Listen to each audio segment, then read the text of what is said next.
Hi everyone, this is Shubhanshu Mishra.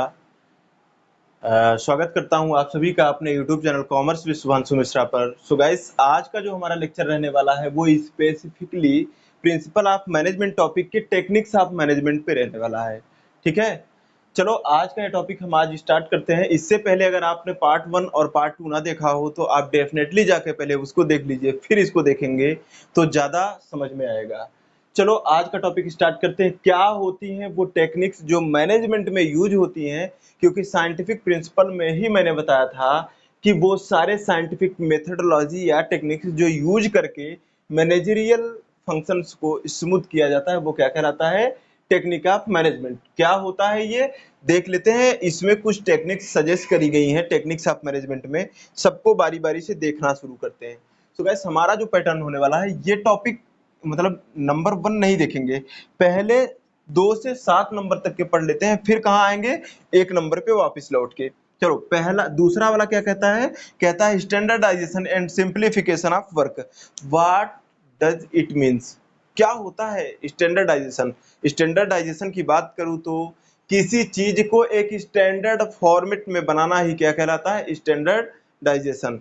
मतलब इसका ये कट टू कट प्रोफार्मा है तो यही इतना अप्लीकेबल होना चाहिए। ठीक है, इसके बाद क्या है, सिंप्लीफिकेशन। अगर कोई चीज करने में और समझने में सरल ना होगी, इजी नहीं होगी, सिंपल नहीं होगी तो फिर प्रॉब्लम जाएगी। मैं आपसे बात करूं, आप में से कितने लोग हैं जो कंप्यूटर का पेंट चला सकते हैं, इवन छोड़ो, फिर एफबी कौन चला सकता है, इंस्टा और एफबी बहुत सारे लोग चला सकते हैं, इवन सब चला सकते हो। ठीक है, लेकिन मैं आपसे बात करूं कि कुछ कंप्यूटर की प्रोग्रामिंग लैंग्वेज कर पाओगे आप, नहीं कर पाओगे। क्यों?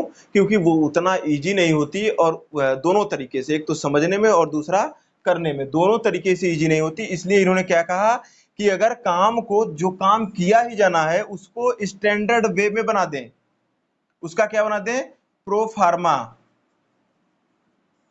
एक सेटअप प्रो फार्मा बना दें और इसको क्या कर दें, सिंपल, किस में, अंडरस्टैंड में ऐसा कर दे कि कोई भी व्यक्ति समझ सके, आसानी से कर सके, आसानी से, तो क्या हो जाएगा, काम अच्छे तरीके से होगा। ये टेक्निक नंबर 2 कहती है। चलो टेक्निक नंबर 3 देख लेते हैं, ये क्या कहती है, मोशन स्टडी। मोशन स्टडी किया क्यों जाता है, देखो लोग कहते हैं, कई लोग कि वर्क स्टडी में आता है मोशन स्टडी, मेथड स्टडी और time study, sorry time study, method study, motion study और फेटेज स्टडी। ये 4 बातें कहाँ आती हैं, वर्क स्टडी के बीच में, हाँ आती है। वैसे इनका मतलब ये खुद टेक्निक है, लेकिन वर्क स्टडी के अंदर भी इन्हीं का जिक्र है, इसलिए इसको वहां भी इन्वॉल्व करते हैं। ठीक है, मोशन स्टडी होता क्यों ये देख लो और होता क्या है। पहले देखते हैं क्या है फिर क्यों है। लेट से मुझे कोई भी सामान यहाँ से फ्लिप ओवर करना है और यहाँ ले आकर के टर्न अप करके कहीं इंगेज करना है उसको। ठीक है, कहीं लगाना है काम पे। आप सभी ने आटे की चक्की जरूर देखी होगी। ठीक है, अगर आप कई बार गए होंगे गेहूं से आटा बनवाने तो वहां पे जरूर आपने देखा होगा। तो वहां का प्रोसीजर क्या होता है, आपके बोरे का गेहूं पहले एक डब्बे में डाला जाता है, डालने के बाद वो उसको उठाते हैं, पुलअप करते हैं और कहाँ डालते हैं, उसके मशीन में, मशीन में डालने के बाद वो तब आटा निकल के आता है। मैं कह रहा हूँ कितने प्रोसेस इन्वॉल्व हो रहे हैं बेटा, आप देखो, एक ये आपका बोरा पलटना, दूसरा ये डब्बा उठाना और ये तीसरा डालना, चौथा उससे आटा लेना, 4 मूवमेंट इन्वॉल्व हैं।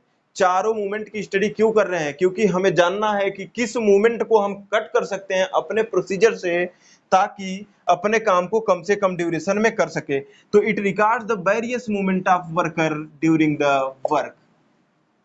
ठीक है, वही चीज यहाँ भी है, वही चीज वहां भी है। तो इससे हम अपने टाइम को कट करना चाहते हैं, अपने कॉस्ट को रिड्यूस करना चाहते हैं, इसलिए क्या करते हैं, मोशन स्टडी करते हैं। अब बात कर लेते हैं मेथड स्टडी में क्या करेंगे। मेथड स्टडी क्यों किया जाता है, कई सारे काम ऐसे होते हैं जो कई तरीकों से हो सकते हैं। जैसे पढ़ाई, पढ़ाई की बात करूं, एक तो फेस टू फेस है, एक ऑनलाइन प्लेटफॉर्म है, एक ऑनलाइन ट्यूटरिंग है और साथ ही साथ बात करूं तो एक है यूट्यूब की फ्री वीडियोस। ठीक है, सब कुछ अवेलेबल है, अपने अपने लेवल पे हर किसी के लिए अपना अपना वे सुटेबल है। ठीक है, इसी तरह से किसी काम को करने का कौन सा तरीका अच्छा होगा, ये ऑर्गेनाइजेशन वाइज डिपेंड करता है कि मेरे लिए ये वाला सही था, मेरे लिए ये वाला सही था, है सब सही, लेकिन ऑर्गेनाइजेशन ये करके मेथड स्टडी, बहुत सारे मेथड्स की स्टडी करता है और फाइंड आउट करता है वो वाला रास्ता जो सबसे अच्छा हो, best way. Of doing work और जॉब। काम को करने का सबसे बेहतरीन तरीका फाइंड आउट करना ही क्या कहलाता है? Method study. टाइम स्टडी क्या होता है? टाइम स्टडी बेसिकली कितना टाइम एक काम को करने में एक आम वर्कर को लग रहा है, जो ऑर्डिनरी हर सेंस में हो, मतलब ना तो एक एक्स्ट्रा ऑर्डिनरी हो, एक्स्ट्रा परफॉर्मर हो, और ना ही लोअर परफॉर्मर हो, मतलब नॉर्मल वर्कर कितना टाइम ले लेता है एक काम को कंप्लीट करने को, उतना ही टाइम अगर हम कह दें this is the standard time for organisation, तो वो सही टाइम होगा। तो यहाँ पे बेटा यही डिसाइड किया जाता है कि स्टैंडर्ड टाइम कितना लगेगा एक काम को करने में एक आम वर्कर को। ठीक है, फिर क्या है अगला वाला? फेटेज स्टडी। फेटेज स्टडी क्या कहता है? देखो, फेटेज का मतलब होता है हिंदी में थकान। आप सभी जानते हो हम सब ह्यूमन बीइंग काम कर करके एक टाइम बाद थक जाते हैं। तो ये जो हम थक जाते हैं हमें क्या जरूरत होती है? आप कहोगे सर आराम की आवश्यकता। मैंने कहा यस, जो ये आराम की आवश्यकता होती है, आराम की जरूरत है, तो आराम कब किया जाए और कितना किया जाए ये डिसाइड करना ही क्या कहलाता है? फेटेज स्टडी का इम्प्लीकेशन। देखो, तो इसमें क्या दो चीजें डिसाइड होगी, एक तो फ्रीक्वेंसी ऑफ इंटरवल और दूसरा क्या? Amount of interval. कितना इंटरवल लेने वाले हो बीच बीच में काम के दौरान में, वो कितनी बार लोगे और एक बार में कितने मिनट के लिए, कितने घंटे के लिए लेने वाले हो, ये सब यहीं पे डिसाइड होता है। फिर क्या है? 7th नंबर, ये क्या करता है? Differential piece wage system. एक सेकेंड, कह दिया ना ऑर्गेनाइजेशन ने, अगर कोई व्यक्ति 100 पीस बनाता है तो 10 रुपीज पर पीस पाएगा। हाँ, लेकिन अगर आप मोर देन 100 बनाते हो तो उस हर एक्स्ट्रा के लिए आपको 11 रुपए पर यूनिट मिलेगा। ऐसा कई बार होता है। क्यों होता है? आप कहोगे सर वो ज्यादा बना रहा है तो ऑलरेडी ज्यादा पाएगा। बेटा वो ज्यादा बना ही रहा है तो ज्यादा पाएगा, पर यूनिट तो सेम ही पा रहा है ना, तो क्यों ज्यादा बनाएगा कोई वर्कर? ज्यादा बनाने के पीछे ये 1 रुपए बनवाएंगे। ये कहेंगे कि अरे यार अगर हम 100 बनाते तो 10 रुपए पर यूनिट ही पाते, लेकिन अगर जैसे हमने 101वीं यूनिट बनाई वैसे ही हमारे पास पर यूनिट 11 रुपीज आने स्टार्ट हो गए, मतलब कुछ तो फायदा है ज्यादा बनाने का। तो वर्कर्स को इनहांस करने के लिए, वर्क कैपेबिलिटी बढ़ाने के लिए ये बहुत जरूरी है कि डिफरेंशियल पीस रेट सिस्टम रखो। इसके लिए 3-4 स्कॉलर्स ने अलग अलग प्रिंसिपल दिए हैं। अगर आप बीकॉम सेकेंड ईयर में जाओगे या फिर आप सीए में जाओगे तो वहां पे सीए के इंटरमीडिएट लेवल पे और ग्रेजुएशन के बीकॉम सेकेंड ईयर लेवल पे इसका ब्रॉड स्टडी आपको कॉस्टिंग में मिल जाएगा। ठीक है, कितने तरह के डिफरेंशियल पीस रेट सिस्टम होते हैं। तो इसका मतलब क्या है कि अगर वर्कर से काम लेना है ज्यादा, किसी वर्कर ने काम किया है ज्यादा, तो उसको ज्यादा मिलना चाहिए in comparison to normal worker. वही वेज रेट सिस्टम क्या कहलाता है? Differential wage rate system. चलो अब पहला जो हमने शुरू में छोड़ दिया था उसको करते हैं। क्या कहता है ये कहता है बेटा फंक्शनल फोरमैनशिप। सुनो, अब ये फंक्शनल फोरमैनशिप क्या होता है? हर फंक्शन का क्या होता है? एक स्पेशलाइज्ड फंक्शन, और उस पे लगाने वाला व्यक्ति जो हो वो खुद भी स्पेशलाइज्ड हो, मतलब एक स्पेशल काम के लिए स्पेशल व्यक्ति का ही लगाया जाना ही क्या कहलाता है? Functional foremanship. मान लो मुझे टीचिंग करना आता हो अच्छे से और किसी को अकाउंटिंग करना, तो किसको कहाँ लगाया जाए? अकाउंटेंट को लगा देते हैं पढ़ाएगा, और मुझे लगा देते हैं मैं क्या करूंगा? अकाउंटिंग का काम। चलेगा? नहीं ना, बिल्कुल नहीं चलेगा। आप कहोगे सर ये पागलों की तरह बात बता रहे हैं आप। बिल्कुल वैसे ही तो स्पेशल फंक्शन के लिए स्पेशल वर्कर का लगाया जाना ही क्या कहलाता है? मैनेजर का लगाया जाना ही क्या कहलाता है? Functional foremanship. ये कहाँ पाया जाता है आमतौर पे? बॉटम लेवल पे। ठीक है, तो बॉटम लेवल पे लेट से फैक्ट्री का मैनेजमेंट है, फैक्ट्री मैनेजर। फैक्ट्री मैनेजर इन्होंने कहा कि पूरे वर्क को हमने पूरे इस स्ट्रक्चर को दो पार्ट्स में बांटा, 2 पार्ट्स में बांटा और 8 सब पार्ट में बांटा। सब पार्ट्स जो 4 फर्दर बटे होंगे, मतलब 4 इस साइड और 4 इस साइड। तो इन दोनों पार्टों को देखते हैं। पहला क्या है? Planning in charge. दूसरा क्या है? Production in charge. मतलब ये केवल बनाएंगे, ख्याली पुलाव ये पकाएंगे, एक्चुअल एग्जीक्यूशन ये करेंगे। हाँ, लेकिन ख्याली पुलाव का भी बहुत जरूरी है, ये प्लान तो करें तब तो ये एग्जीक्यूट करें। हम सोचे तो सही कितना नंबर लेना है, फिर ना हम काम करेंगे।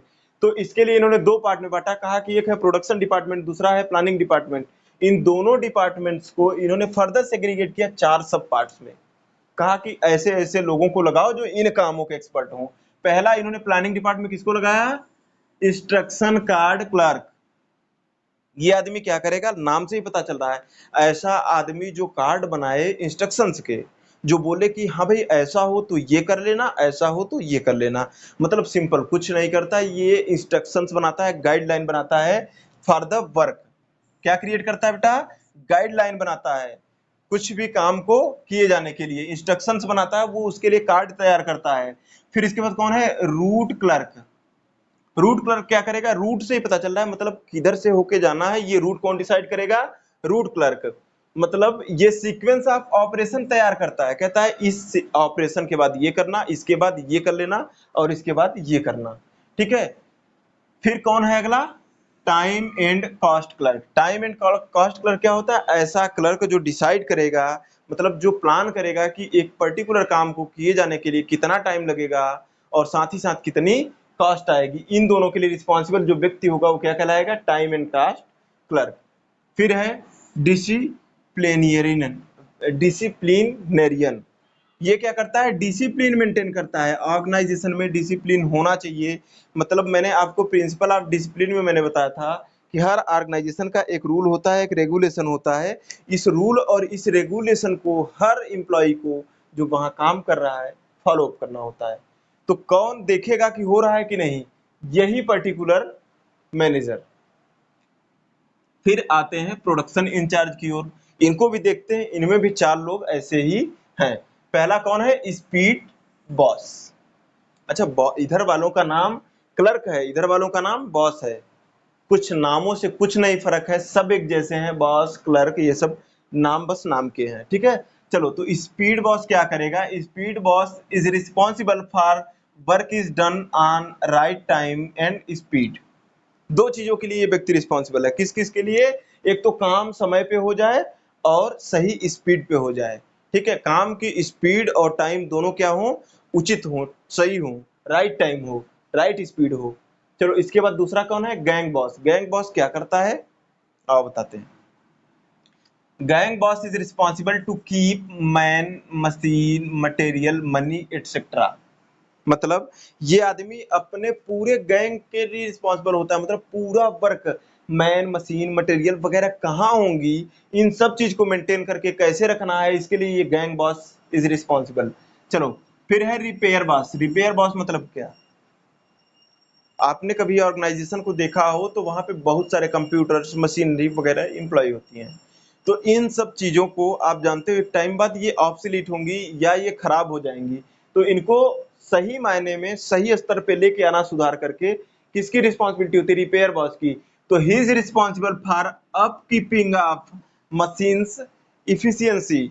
मशीनों की इफिशियंसी को हमेशा ऊपर बूस्टअप करके रखने वाला कौन है, ये रिपेयर बॉस, ठीक है। फिर बात कर लेते हैं इंस्पेक्टर। इंस्पेक्टर ऐसे पुलिस वाला इंस्पेक्टर नहीं है, ठीक है, ये कौन सा वाला इंस्पेक्टर है, कॉमर्स वाला, जो डिपार्टमेंट में काम करता है, इसकी भी वही ड्यूटीज होती जो इसकी होती थी, ठीक है, दोनों की ड्यूटी सेम है। ही is responsible for ensuring quality of work. ये जा जाके चेक करेगा कि जो काम हो रहा है ये सब मिल के कर रहे हैं, ये काम क्या उतनी ही क्वालिटी का, वैसे ही क्वालिटी दे पा रहे हैं ये प्रोडक्ट की या सर्विसेज की। अगर दे पा रहे हैं तब तो सही है, नहीं दे पा रहे हैं तो इसके लिए ये व्यक्ति एक्शन लेगा और करेक्टिव मेजर्स भी अपनाएगा, ठीक है। तो यहां तक का ये टॉपिक हमारा खत्म हुआ। This was very very very important topic, entire chapter number 2। तो इस बारे टॉपिक में आपको कोई भी दिक्कत आ रही हो, आपको अच्छा हाँ, आपको अगर केस स्टडी से रिलेटेड वीडियो चाहिए तो आप डेफिनेटली मुझे कांटेक्ट करो, मीन्स आप मैसेज कर सकते हो, मेरे व्हाट्सअप नंबर पे व्हाट्सअप कर सकते हो, या मेरे नंबर पे नॉर्मल मैसेज टेक्स्ट कर सकते हो, या फिर कॉलिंग कर सकते हो। तो मैं डेफिनेटली आपके लिए वैसे केस स्टडी पे वीडियोस लेके आऊँगा। वैसे केस स्टडी आपके एग्जाम पॉइंट ऑफ व्यू से बहुत इंपॉर्टेंट है, एमसीक्यू भी साइमल्टेनियसली सब कुछ कराऊंगा, बशर्ते आप लगातार पढ़ते रहना, देखते रहना। मेरी रिस्पॉन्सिबिलिटी है कोर्स खत्म करने की, मेरी रिस्पॉन्सिबिलिटी है तैयार कराने की, ठीक है। आज के लिए बस इतना ही, विदा चाहता हूँ, टाटा एंड बाय बाय।